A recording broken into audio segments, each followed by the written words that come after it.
RSS ಪಥ ಸಂಚಲನ ಈ ವಿಚಾರಕ್ಕೆ ಸಂಬಂಧಪಟ್ಟಂತೆ ರಾಜ್ಯ ಸರ್ಕಾರಕ್ಕೆ ಭಾರಿ ಮುಖಭಂಗ ಆಗಿದೆ.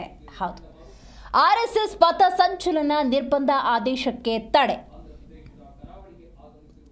ಸರ್ಕಾರಿ ಜಾಗದಲ್ಲಿ ಖಾಸಗಿ ಕಾರ್ಯಕ್ರಮಕ್ಕೆ ಅನುಮತಿ ಇಲ್ಲ ಎಂಬ ಆದೇಶ ಹೊರಡಿಸಿದ್ದ ರಾಜ್ಯ ಸರ್ಕಾರಕ್ಕೆ ಭಾರಿ ಮುಖಭಂಗವಾಗಿದೆ. ಸಂವಿಧಾನ ಕೊಟ್ಟಿರುವ ಮೂಲಭೂತ ಹಕ್ಕನ್ನು ಸರ್ಕಾರದ ಒಂದು ಆದೇಶದ ಮೂಲಕ ಕಿತ್ತುಕೊಳ್ಳಲು ಸಾಧ್ಯವಿಲ್ಲ ಎಂದು ಹೈಕೋರ್ಟ್ ಆದೇಶಿಸಿ ತಡೆಯಾಜ್ಞೆ ನೀಡಿದೆ.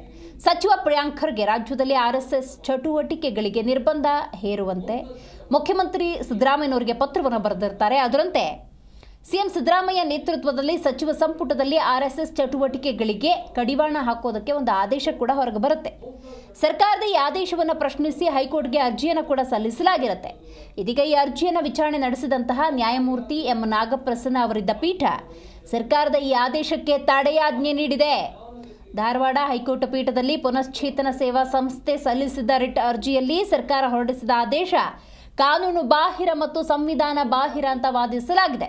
ಈ ಆದೇಶದಲ್ಲಿ 10 ಜನಕ್ಕಿಂತ ಹೆಚ್ಚು ವ್ಯಕ್ತಿಗಳು ಸೇರಲು ನಿರ್ಬಂಧ ಹೇರಲಾಗಿದ್ದು, ಇಂತಹ ನಿರ್ಬಂಧ ವಿಧಿಸಲು ಕಾನೂನಿನಲ್ಲಿ ಯಾವುದೇ ಅವಕಾಶವಿಲ್ಲ ಅಂತ ಅರ್ಜಿಯಲ್ಲಿ ತಿಳಿಸಲಾಗಿದೆ.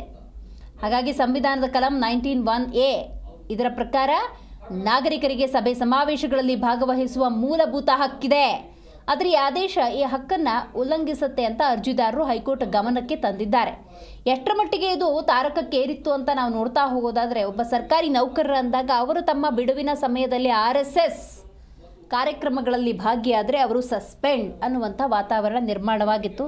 ಈ ನಿಟ್ಟಿನಲ್ಲಿ ಕಾನೂನಾತ್ಮಕ ಹೋರಾಟದಲ್ಲಿ ಆರ್ಎಸ್ಎಸ್ಗೆ ಜಯವಾಗಿದೆ. ರಾಜ್ಯ ಸರ್ಕಾರಕ್ಕೆ ಮುಖಭಂಗ.